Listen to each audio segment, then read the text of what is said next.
본문은 이렇게 출발을 합니다. 그날 저물 때에 라는 말씀으로 오늘 본문이 시작됩니다. 그래서 오늘 말씀 22번째 강해인데요. 오늘 마가복음 4장 35절부터 41절 말씀의 제목이 그가 누구이기에 라는 말씀입니다. 본문에 그날 저물 때에 라고 이야기를 했어요. 앞에서 쭉 말씀을 들은 우리는 그날이 대략 어떤 날인지 감을 조금 잡을 수가 있습니다. 예수님께서 비유의 말씀을 상당히 많이 하셨던 날이 바로 이 날입니다. 마가복음 3장부터 오늘 4장 35절까지 이날 있었던 사건이 하나의 날이에요. 한 날 안에 다 이루어졌던 사건이죠. 이 날은 참 많은 일들이 있었어요. 안식일에 예수님이 손 마른 자를 고치셨지요. 그리고 제자들을 12제자들을 세우셨어요. 그리고 비유의 말씀을 사람들에게 전하고 또 잠깐 흐셨다 다시 또 사람들이 몰려오매 다시 또 비유의 말씀을 전하셨죠. 그러니까 하루 종일 예수님께서 하나님 나라 비유의 말씀, 병 고친 사역들, 사람들에게 시달리고 상당히 많이 피곤하고 지친 상태가 되었다는 것을 우리가 대충 알고 있습니다. 그리고 해가 저물었어요. 예수님께서 갈릴리 호수를 지나서 건너편 가버나움 지방으로 건너가자라고 말씀을 하시고 그리고 배를 타고 건너가는 거예요. 제자들이 배에 노를 젓고 건너편으로 가는 거예요. 그런데 갑자기 호수를 건너가는 중에 광풍이 일어났습니다. 갑작스럽게 광풍이 일어났다. 이 갈릴리 호수에서 광풍이 일어나는 것들은 흔한 일이었어요.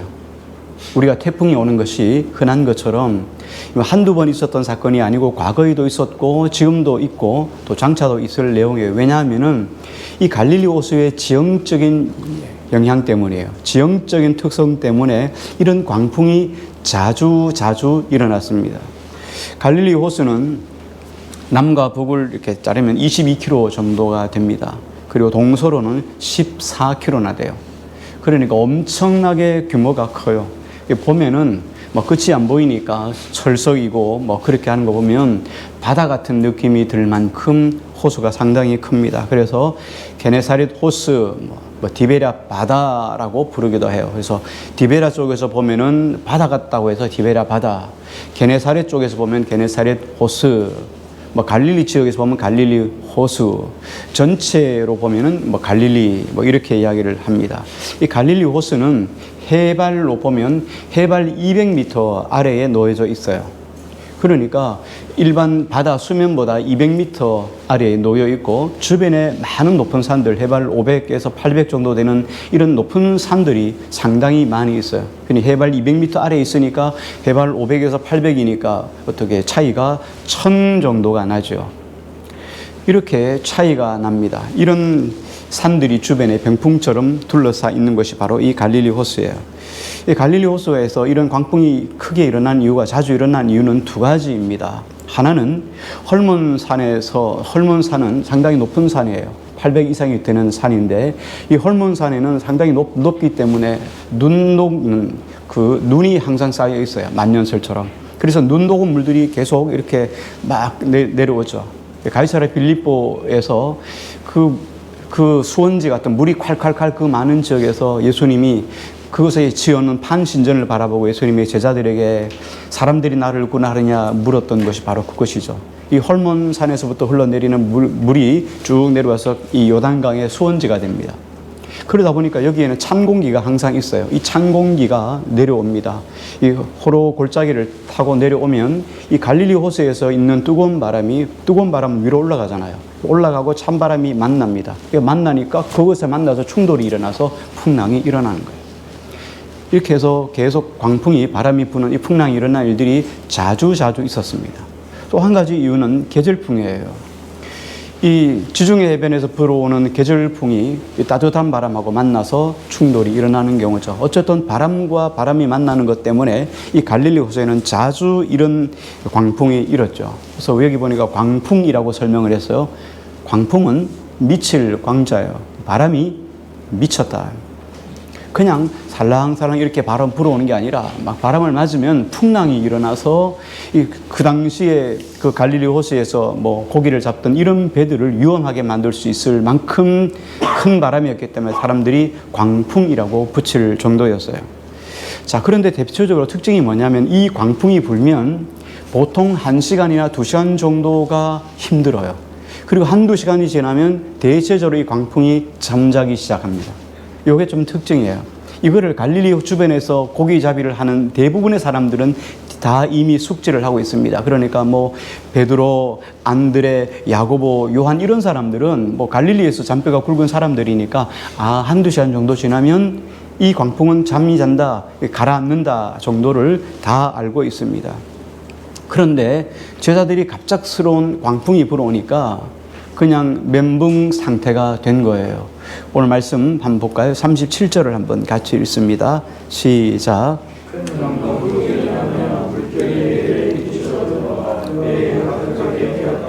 예, 물결이 배에 부딪히니까 물이 들어와서 배에 가득하게 되었다. 똑같은 사건을 가지고 설명하고 있는 마태복음 8장에 보면 바다에 큰 놀이 일어나 물결이 배에 덮이게 되었다. 물결이 배에 덮이게 됐다. 큰 파도가 배를 삼킬듯이 이런 상황이 됐다는 거예요. 누가복음 8장에 보면 행선할 때에 예수께서 깊이 잠이 드셨더니 마침 광풍이 호수로 내리침에 배에 물이 가득하게 되어 위태하였다라고 이야기를 합니다. 자, 쉴 새 없이 바람에 의해서 파도가 일고 그리고 그 물결이 튀어서 배 위로 배에 가득 차게 되니까 배가 잠길 정도가 되었어요. 이렇게 상황이 전개되자 제자들이 그때서야 풍랑과 전혀 상관없이 깊이 잠들어 계신 예수님을 생각해낸 거예요.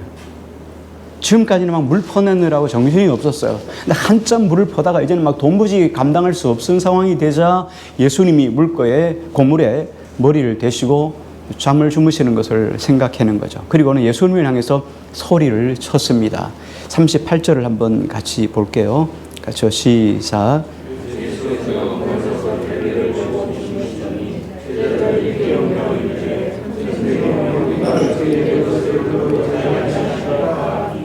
네, 예수님 한참 자기들이 수고하다가 예수님 우리를 돌봐주세요 이게 아니라 예수님 왜 우리를 돌봐주지 않습니까? 이렇게 아주 원망과 이런 짜증이 가득한 것이 담겨 있는 말을 하는 거예요. 우리가 죽게 된 것을 돌보지 아니하시나이까? 제자들이 왜 짜증이 났을까요? 제자들이 왜 원망이 들어갔을까요? 뭐 우리가 생각하는 답이 뭐 알겠죠. 조금. 지금 우리가 풍랑 만나서 죽을지 살지 모르는 이런 상황이 됐는데 예수님이 태연하게 주무시고 계신 것이 야속하단 말이에요. 원망스럽다 이런 말이에요. 그런 의도로 우리를 돌보지 아니하시나이까 이렇게 이야기를 하는 거예요. 자, 그렇다면 예수님의 모습이 조금 궁금합니다.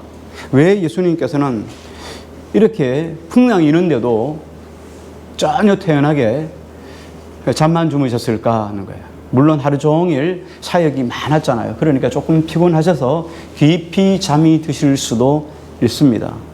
그럼에도 불구하고 어떻게 이 죽음을 맞는 풍랑이 일어서 배가 지금 뒤집힐 정도로 이렇게 배가 그렇게 롤링이 심한데도 불구하고 어떻게 예수님이 전혀 관계없이 깊이 곤한 잠을 주무실 수 있었을까 하는 거예요.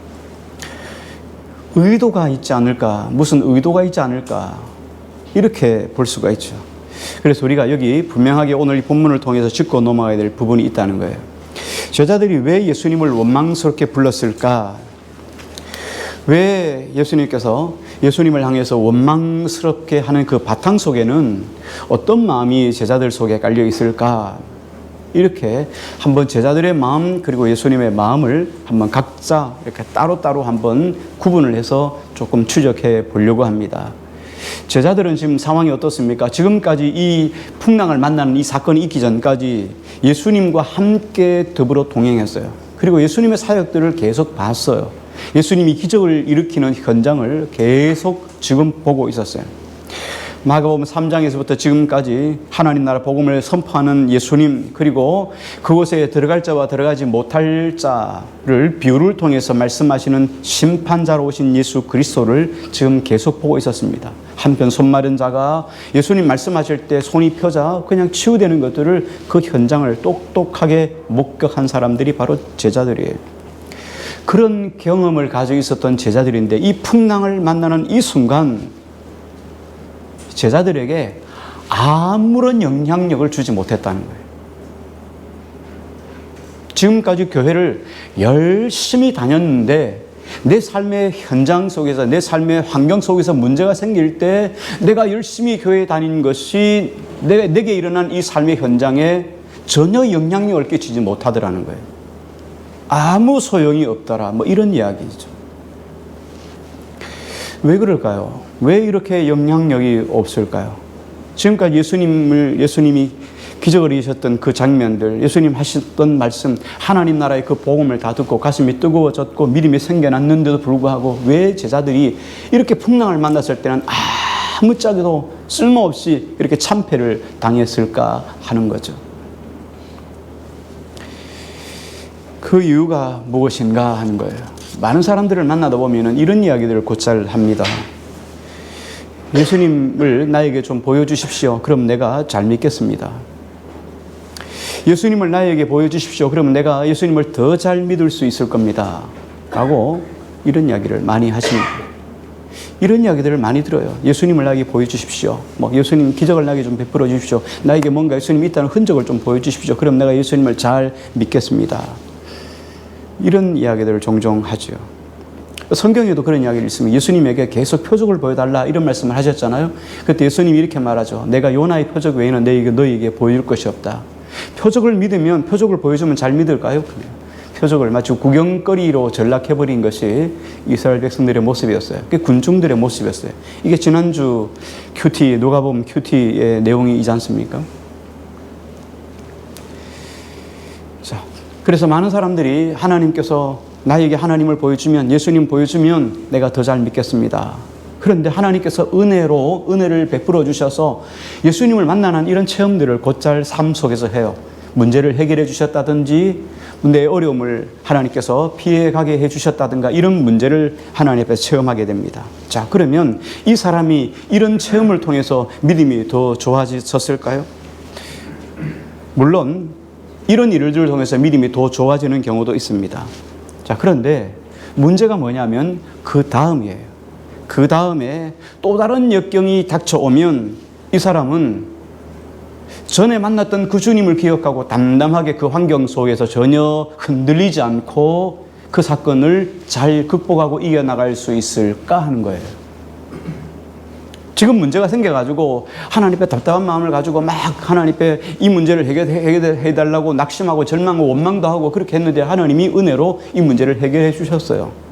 자, 그러면 다음에 또 이런 문제들을, 또 다른 문제들을 만나겠지만 이런 문제를 만나면 전혀 흔들림이 없이 이 문제를 잘 극복해 나갈 수 있을까 하는 거죠.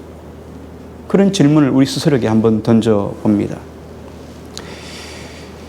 놀이공원에 가면 여러분들 잘 아시잖아요. 바이킹 같은 거 상당히 힘들고 어렵죠. 바이킹을 타면 심장이 아주 쪼그라드는 것처럼 느껴집니다. 그렇죠? 근데 어쨌든 소리를 지르고 울기도 하고 그래도 어쨌든 바이킹은 중간에 서는 법은 없습니다. 한번 올라타면 끝이 가야 돼요. 그래서 지방에 딱 내립니다. 딱 내리고 살았구나 하죠. 근데 다음에 또 바이킹을 타면 전에 타봐서 괜찮아 하고 담담한 사람이 과연 있겠는가 하는 거예요. 그렇지 않죠. 다음에 또 타도 여전히 힘들고 어렵습니다. 다시 새롭게 공포감이 온다는 거예요. 유한이가 어릴 때 그런 경험들을 했죠. 아이들한테 놀이공원, 동물원 이게 꿈이잖아요. 어릴 때 같이 한번 간 적이 있어요. 그런데 혼자 하니까 놀이공원도 혼자 타면 재미가 있습니까? 누군가는 같이 타야 돼요. 근데 아내는 절대 그런 거 못 하죠. 제가 타야 돼요. 제가 대신 타는 거예요. 같이 타는 거죠. 제가 타고 싶겠습니까? 저도 전혀 그런 거 타고 싶지 않아요. 그런 거 싫어요. 그런데 어쨌든 유한이가 타야 되니까 같이 타야 돼요. 대표적인 게 바이킹. 돌아간 청룡열차 돌았다 막 이렇게 막 뒤집었다 하는 독수리 뭐 요새가. 지금은 뭐 이렇게 올라갔다 탁 떨어지는 것도 있지만 그때는 그런 거 없으니까 어쨌든 이런 힘들고 어려운 것들을 타는 거예요. 죽을 지경이죠. 그냥 맡기는 거예요. 올라가서 그냥 나 죽은 척하고 이렇게 맡기는 거예요. 탈 때마다 힘들고 어려워요. 또 바이킹 타러 가자 그러면 또 타야 되는 거예요. 그런데 전에 타봤기 때문에 괜찮아 하고 이런 적은 한 번도 없죠. 자, 마찬가지입니다. 대부분의 사람들이 다 그렇습니다. 대부분의 사람들이 감사는 쉽게 잊어버려요.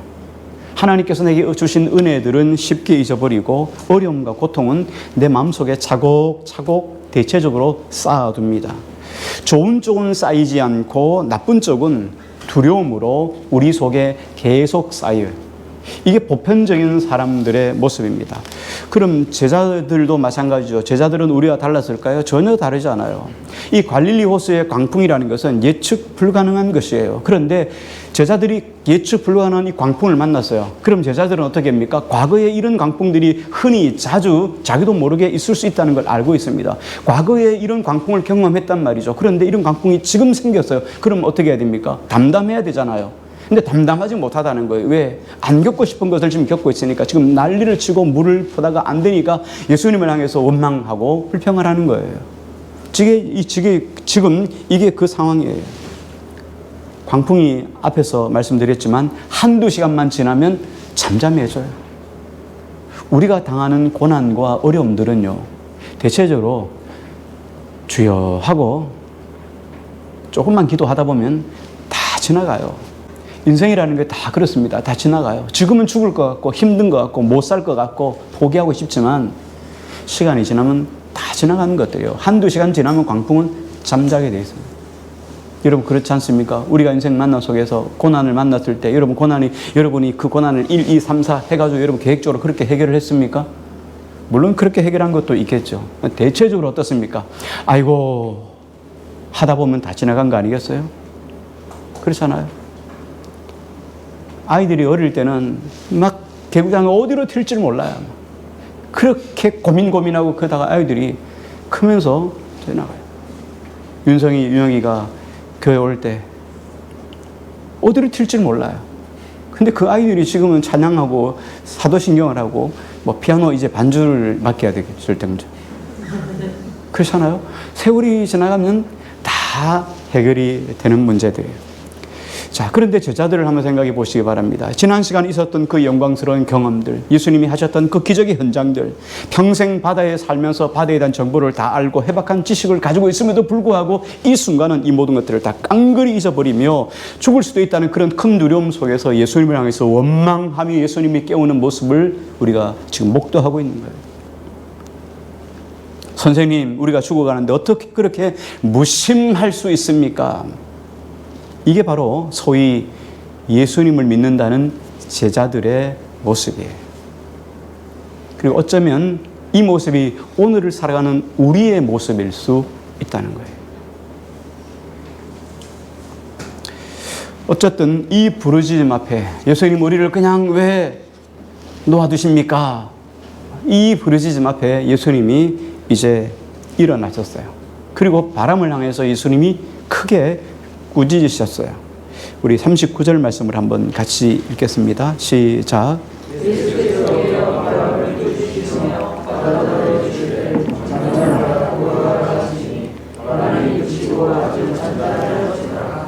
예수님 바다를 향하여서 그렇게 꾸짖으셨습니다. 잠잠하라, 당장 멈추고 조용히 하라 이렇게 이야기했더니 그새 바다가 잔잔해졌어요. 할렐루야.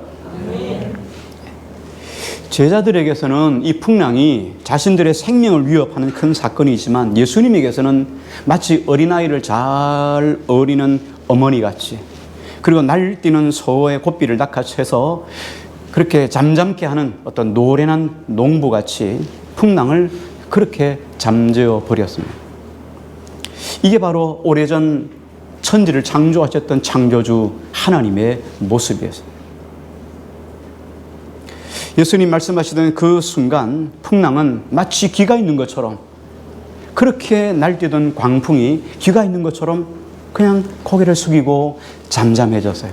그리고 갈릴리 호수가 조용해졌어요. 그 말씀에 즉각 순종해서 원래의 상태로 돌아갔다는 거예요. 그리고 이 순간 예수님께서는 고개를 돌리시고 제자들을 향하여서, 배에 함께 탄 제자들을 향해서 이렇게 말씀하셨어요.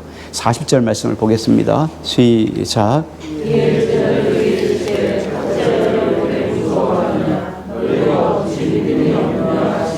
예, 여기 보니까 어찌하여 이렇게 무서워하느냐? 너희가 어찌 믿음이 없느냐? 다시 말하면 믿음이 없다는 것하고 무섭다는 말은 동의예요.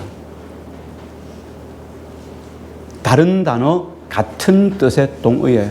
동일한 거예요. 믿음이 없다는 것은 여기 두려워한다, 무섭다는 말과 제자들이 지금 가지고 있는 무섭다는 말하고 동일한 거예요.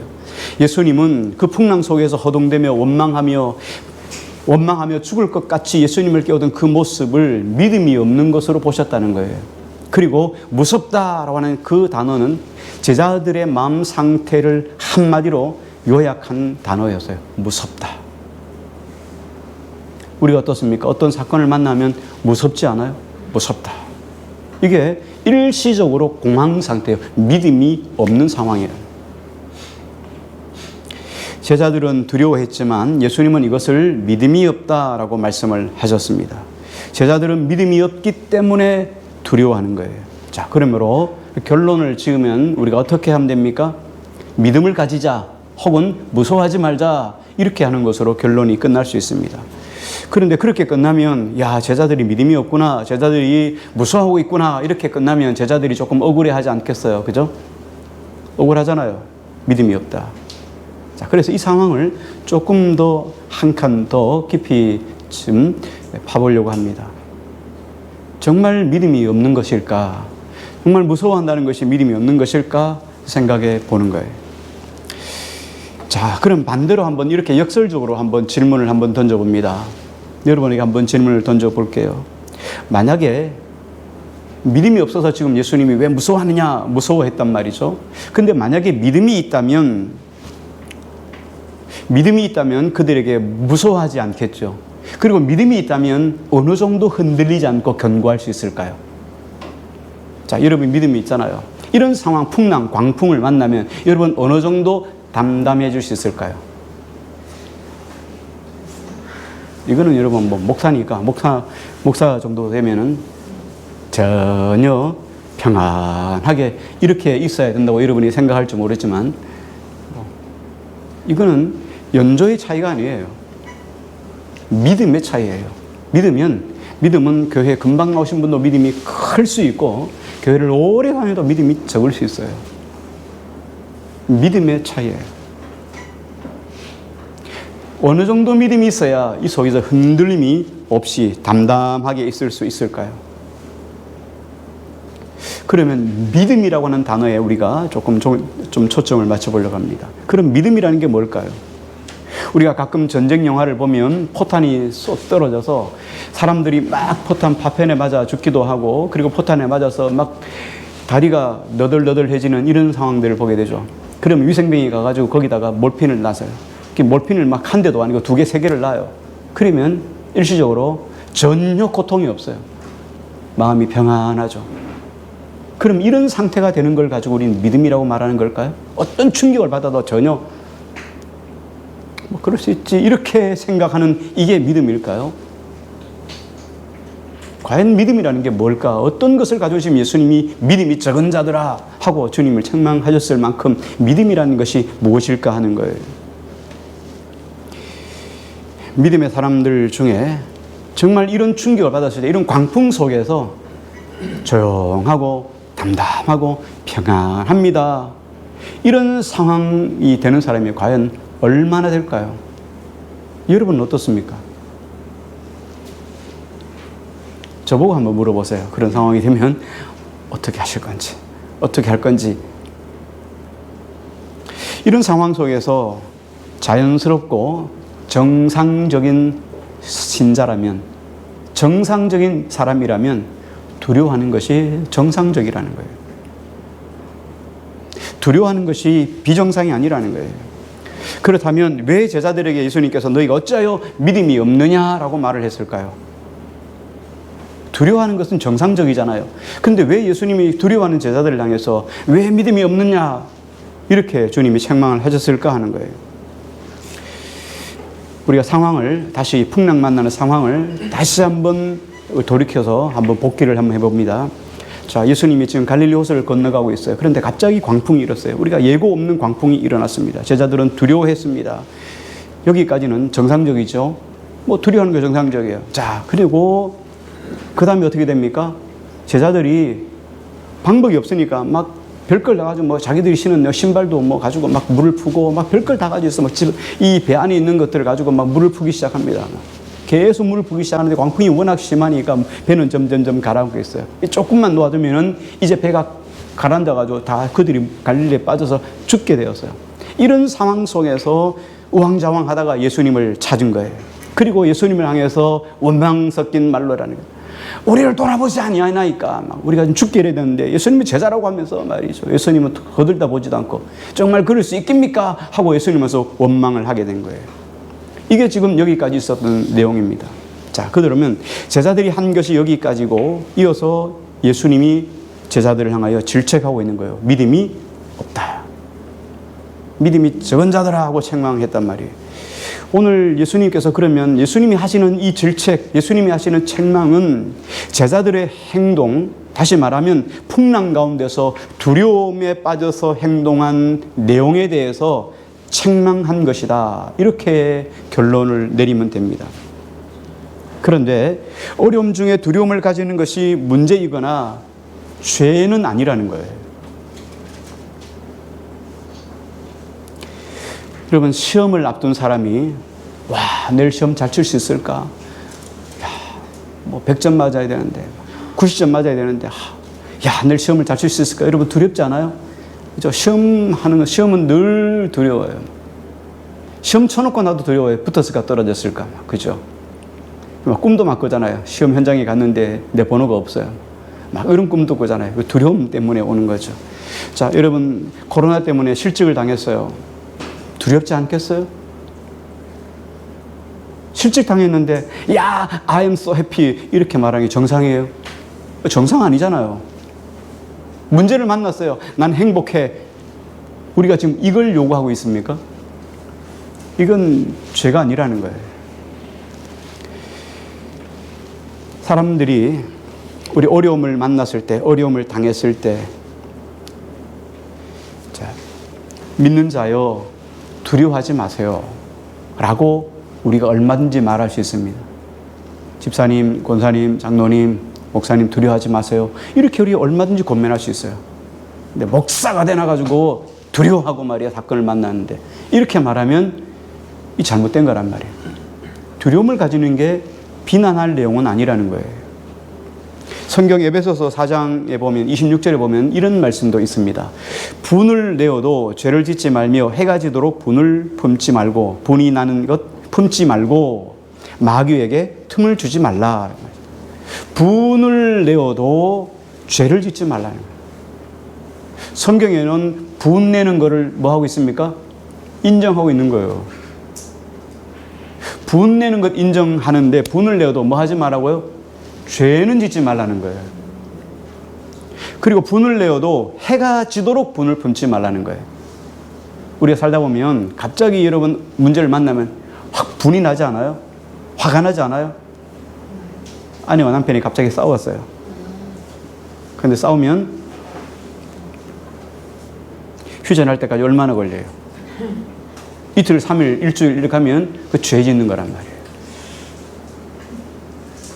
분노할 수 있죠. 바가지 끌고 있어요. 근데 그 순간 미안, 죄송, 잘못했어요 하고 끝내야 된단 말이에요. 분나는 것 자체가 문제가 아니라 분을 가지고 계속 연결해가지고 그것을 울고먹고 서로 싸우고 이렇게 하는 것이 문제라는 거예요. 살다 보면 여러분 분노를 안 냅니까? 얼마든지 있을 수 있어요. 성경은 이것을 가지고 죄라고 정죄하지 않아요. 중요한 것은 이 분내는 것이 죄의 행동으로 연결되어져 가는 것을 주님이 책망하시는 거예요. 이건 뭐예요? 마귀에게 틈을 주는 기회를 어서 오세요라고 마귀에게 웰컴하고 환영하는 것과 동일하기 때문이에요. 자, 그렇다면 오늘 여기 한번 생각해 보시기 바랍니다. 누구라도 두려움은 가질 수 있어요. 자, 두려움은 모든 인간이 절대 가져서는 안 되는 절대 조건이 아니라는 거예요. 얼마든지 우리가 두려워할 수 있어요.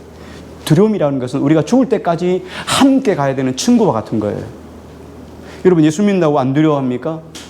예수 믿는다고 여러분 전혀 두려움이 없습니까? 절망이 없습니까? 낭망이 없습니까? 얼마든지 있을 수 있어요. 그 자체가 죄는 아니라는 거예요. 두려움이 온다는 것은 뭡니까? 우리가 다 욕망하는 거 아니겠어요? 집착하는 것 아니겠어요? 여러분, 자녀들을 바라보면서 두려움이 있어요. 자녀들이 잘 될까? 다 두려움이 있죠. 그 두려움이 있는 이유가 뭐예요? 자녀들이 잘 되기를 원하는 기대감, 욕망 때문에 오는 반대급부가 두려움이 아니겠습니까?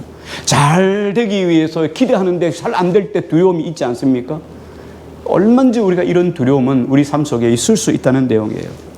우리가 믿음으로 살면서 주님 한 분만으로 만족하다고 고백은 하지만 우리 삶에서 많은 것들이 일어나고 내 삶 속에서 어려움을 당하고 내가 가지고 있던 것들이 떨어져 나가고 파괴되고 또 손해보고 낙심하고 절망할 때 우리는 얼마나 못 살겠다, 힘들다, 죽겠다 이런 내용들을 우리가 고백하지 않습니까?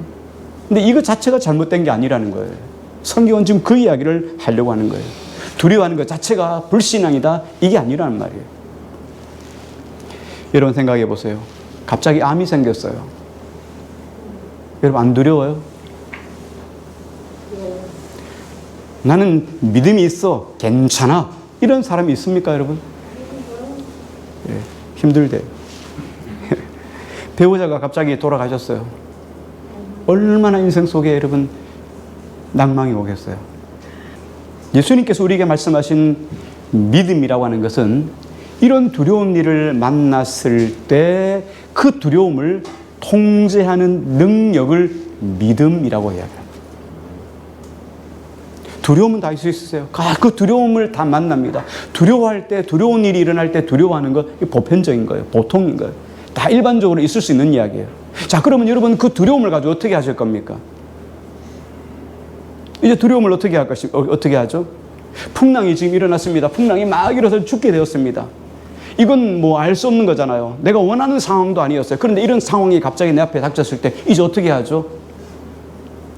그 두려움을 어떻게 하죠? 예? 가장 두렵다고 하신 분, 강은수 권사님 한번 대답 좀 해주시죠. 어떻게 하실 거죠? 어떻게 하냐고요? 예. 방법을 찾아. 예? 어디요? 어디 제천 가신다고요? 친정해요? 어머니가 위로해 주시니까. 이렇게 두려워할 때 어떻게 해요? 이런 두려움이 있을 때 두려움을 어떻게 해요? 이길 수 있는 능력이 뭐냐? 이 두려움을 흔들리지 않고 두려움에 흔들리지 않고 두려움을 통제할 수 있는 능력이 뭐겠어요? 오늘 제자들에게서 믿음이라는 건 뭘까요? 풍랑을 만났어요. 제자들에게서 믿음은 뭐죠? 예수님 깨우는 거예요. 예수님 깨우는 게 능력이에요. 예수님 깨우는 게 믿음이에요. 다른 거 없어요. 두려움은 갑자기 온 사건이니까 두려워해야죠.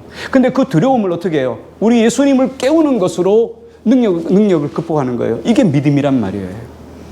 우리가 살아가면서 인생에 여러 가지 문제들을 만나요. 자녀 때문에 근심하고 걱정하기도 하고 내 삶의 문제 때문에 걱정하기도 하고 내 미래 때문에 걱정하기도 해요. 근데 그 미래를 가지고 두려워하고 낙심하고 절망할 것이 아니라 누구의 미래를 가져온다고요? 그랬어요. 하나님께 가지고 나와서 기도하는 거예요. 이게 믿음이에요. 누구나 그런 일을 만날 수 있다니까요. 그런데 기도하지 않는 것이 믿음이 적은 자들아, 믿음이 없는 자들아 주님이 책망받을 일이지, 이 문제를 가지고 주님 앞에 가지고 나와서 기도하는 것은 절대로 주님께서 싫어하는 것이 아니라는 거예요. 이래서 우리 주님이 필요한 거예요. 이래서 믿음이 필요한 거예요. 누구나 다 만나요. 인생에서 여러분 이런 문제 안 만났으면 좋겠지만 안 만나는 분이 있습니까? 다 문제 있어요. 저도 문제 있고 여러분도 있어요. 근데 그 문제를 가지고 주님 앞에 내려놓고 주님 이런 문제가 있는데 내가 두려워하고 있습니다. 우리 주님께서 함께 해 주십시오. 그럴 때 주님이 그 문제를 해결해 주시기도 하고 해결해 주시기 전에 내 마음속에 담대함을 주시기도 하고 평안함을 주시기도 한다는 거예요. 그래서 그 문제가 주님 앞에 잠잠해져요. 극복할 수 있는 은혜를 주시는 거예요. 이게 믿음이에요. 대체적으로 사람들이 이런 문제를 만나니까 주님 만나면서 주님 앞에 기도하지 않고 자꾸 뭔 말이에요. 이 문제를 사람들 앞에 가지고 다니면서 사람들 앞에 이야기를 하는 거예요. 그럼 사람들이 어떻게 좋은 이야기는 해주죠. 근데 좋은 이야기 했지만 집에 들어오면 여러분 그 사람들이 했는 이야기가 내 속에 들어옵니까? 전혀 해결이 안 돼요. 그리고 뭐 합니까? 뭐 했어요? 제자들이 뭐 했죠? 원망했잖아요. 원망. 예수님은 내가 하나님의 자녀인데 말이에요. 자녀라고 하면서 맨날 돌아봐 주지도 않고 말이에요. 주님이 뭐 하라고 했다고요? 깨우라는 거예요. 원망하지 말고 깨우라는 거예요. 원망은 다 하고 나서 깨우니까. 그러니까 문제를 만날 때마다 원망하는 거예요. 문제를 당하면 원망하고 문제를 당하면 하소연하고. 그러니까 믿음이 이런 계기를 통해서 성장합니까? 안 합니까? 안 하는 거예요. 우리가 배울 수 있는 것은 이거예요. 어떤 문제라도 와라. 그러면 나는 우리 하나님께 이 문제를 가지고 나갈 것이다. 두려워하십시오. 이건 인간으로서 할 수 있는 가장 여러분 뭐 당연한 것들이에요. 여러분 코로나 갑자기 여러분 뭐 코로나 확진돼가지고 걸렸어요. 웃으면서 행복해라고 하실 분 계셔요? 야, 이거 어떡하지? 이거 또 격리돼야 되는데 일주일. 얼마나 걱정되겠어요. 누구나 걱정과 근심은 있을 수 있어요. 그런데 이 문제를 주님께 내려놓는 거예요. 하나님이 걸리게 하신 이유도 있을 거고 또 쉬게 하시든지 뭐가 있든지 있겠죠. 다만 내 하나님께 맡기고 기도하는 거예요. 용기를 얻고 주의 은혜 가운데 세워져 가는 거예요. 이게 믿음이라는 거예요.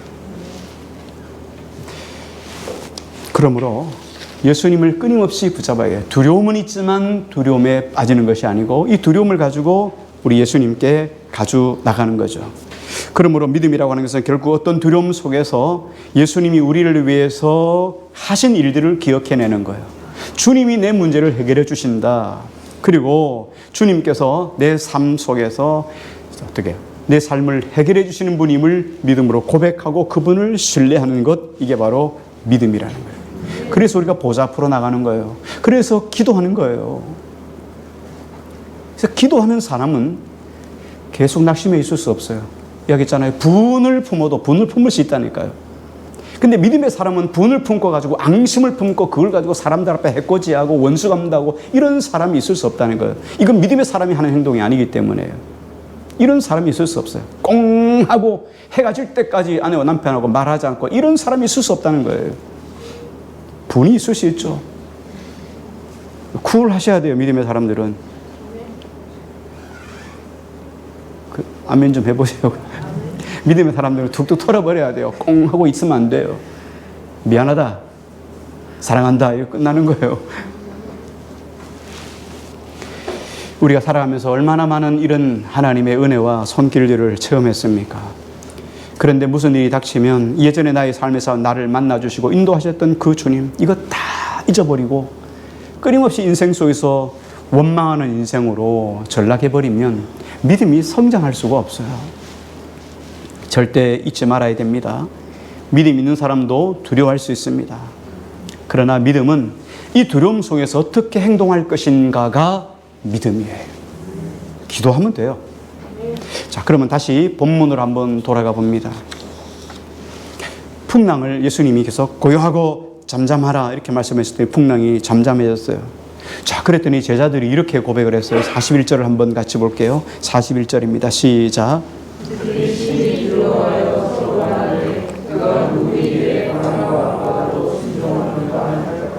예, 두려워한다는 말은, 여기서 두려워한다는 말은 지금 제자들이 앞에서 했던 두려웠다 했다는 말, 무섭다는 말하고 다른 거예요. 여기서 두렵다는 것은 신적인 존재 앞에 오는 경외감 때문에 두려워하는 거예요. 숨막히는 이런 두려움, 이 이야기를 하는 거예요. 그제서야 제자들은 어떻습니까? 이분이 하나님이시라는 것을 받아들였다는 거예요. 와, 마치 자연도 귀가 있는 것처럼 말씀을 잘 듣고 노하던 풍랑이 잠잠해진 것을 보니까 이는 과연 하나님이시다 하는 거예요. 그래서 제자들이 이렇게 말하면 저가 뉘기에, 그가 누구이기에 풍랑이 잠잠하는 곳. 자, 그러면 제자들을 한번 생각해 봅니다. 제자들이 이 시점까지 예수님이 하나님이신 것을 몰랐을까요? 그들은 예수님의 신상을 다 알고 있었죠. 하나님의 아들이라는 것을 앞에 있는 사건들을 통해서 과연 하나님의 아들이라는 것을 계속 알고 있었어요. 왜? 예수님이 계속 지금까지 있었던 사건들을 보면은 예수님이 누구이신지를 제자들이 계속 체험해서 만났다는 거예요. 그러나 풍랑까지 말씀으로 잠잠하게 하시는 예수님을 바라보면서 와, 예수님은 우리 인생의 사고 속에 매여 있는 분이 아니라 이 모든 것들을 다 뛰어넘는 상상을 초월하신 분이라는 것을 알게 된 거예요. 그러므로 여기서 말씀하시는 예수님은 과연 어떤 분이신가? 과연 그가 누구이기에? 라는 말은 다른 사람을 향한 질문이 아니고 제자들 자신들을 향한 질문이에요. 와, 저분이 누구이기에 풍랑이 저렇게 잠잠하는가? 하고 자기 자신을 향한 내면의 성찰, 내면의 질문이에요. 여러분, 우리가 어떤 일을 만나면 그 질문 앞에 우리 스스로를 질문해야 돼요. 그래야 여러분 안에서 아이덴티티가 일어나요. 말씀이 내 삶을 탁 바꾸는 이런 성육화가 일어나는 사건이라는 거예요. 말씀을 우리가 많이 안다고 믿음이 좋아지는 게 아니라 그 말씀을 내 삶 속에 적용해서 내 생활 속에서 일어나는 사건 속에 대비할 때 그것이 내 삶 속에 성육화되는 거예요. 말씀이 육신이 된다는 말이 바로 이거예요. 그때 우리 믿음이 털컥 자라기 시작하는 거예요. 말씀을 내 안에 지식으로만 잔뜩 쌓아놓으면 성경 백독해도 아무 의미 없어요. 근데 새신자들은요, 말씀을 그냥 삶에 그냥 적용해 버리니까 뭐 이유는 뭐 묻지도 따지지도 않고 그냥 적용해 버리니까 삶의 역사를 체험하는 거예요. 근데 새신자들이 주님을 더 잘 만나요. 오랫동안 신앙생활 한 분들은 다 알고 있어요. 아, 이거 안 돼요. 해봤어요. 안 돼요. 그러니까 하나님 역사를 못 보는 거예요. 왜 신앙생활을 더 하면 하나님이 더 얼마나 위대하신 분임을 더 많이 깨닫고 삶 속에 실천해야 되는데 안 된다는 말이에요. 오늘 하나님을 만나셔야 돼요. 그렇죠? 마가복음 1장에서부터 계속 하신 내용이 뭡니까? 우리가 마가복음을 가로지르는 가장 중요한 밑에 바탕의 핵심이 뭐라 그랬습니까? 예, 하나님의 아들, 제자도, 천국, 중요한 단어잖아요. 그런데 그 중에 가장 핵심적인 단어가 예수님이 하나님의 아들이라는 거예요. 지금 이 말씀의 수신자들이 누구라고요? 로마에서 지금 고통받는 성도들이에요. 무수한 박해 때문에 언제 죽을지 알 수 없는 로마의 성도들이 정말 예수 그리스도 그분이, 내가 믿고 있는 예수 그리스도 그분이 과연 하나님의 아들 맞습니까? 내가 그분을 향해서 그분을 굳게 믿고 내가 믿음을 저버리지 않고 붙잡고 있다가 내가 죽어도 그 믿음이 아깝지 않도록 내가 주님 만나는, 주님 앞에 천국에 가는 이런 일들이 내 삶 속에 일어나는 것이 확실합니까? 이런 질문이란 말이에요. 이렇게 갈등하고 있는 그들에게 그분이 하나님의 아들 예수 그리스도시다 하는 것들을 보여주는 거예요. 그래서 하나님의 아들, 그래서 예수님께서 세례요한에서 세례를 받고 나올 때 하늘에서 하늘문이 열리면서 성령이 비둘기같이 내리면서 뭐라 말씀하셨죠? 이는 내 사랑하는 아들이라. 계속 이 이야기예요. 이는 내 사랑하는 아들이라. 내가 너를 기뻐하노라. 마가복음의 전체 이야기의 스토리가 그렇게 가는 거예요. 하나님의 아들이라는 거예요. 그리고 마지막 쭉까지 가면서 결론에 예수님이 십자가에서 못 박혀 죽으시고 난 다음에 그 이방인 백부장, 로마의 백부장을 통해서 뭐라고 합니까? 과연 이는 하나님의 아들이었도다. 결론을 내립니다. 마가는 오늘 21세기를 살아가는 우리에게 이렇게 말씀하고 있어요. 자, 이제는 당신 차례입니다. 이제는 당신 차례입니다. 당신은 예수님을 누구라고 고백하고 있습니까? 여러분은 예수님을 누구라고 고백하고 있습니까? 그 질문을 마가를 통해서 이야기를 하고 있는 거예요. 마가복음 전체의 구절을 여러분 다 기억해 주시길 바랍니다. 마가복음 전체를 통하여 예수님이 제자들에게 질문하는 그 질문은 오늘 나에게 던져지는 질문이에요. 오늘 우리에게 주신 질문이 뭐예요? 그가 누구입니까? 그분이 누구이십니까?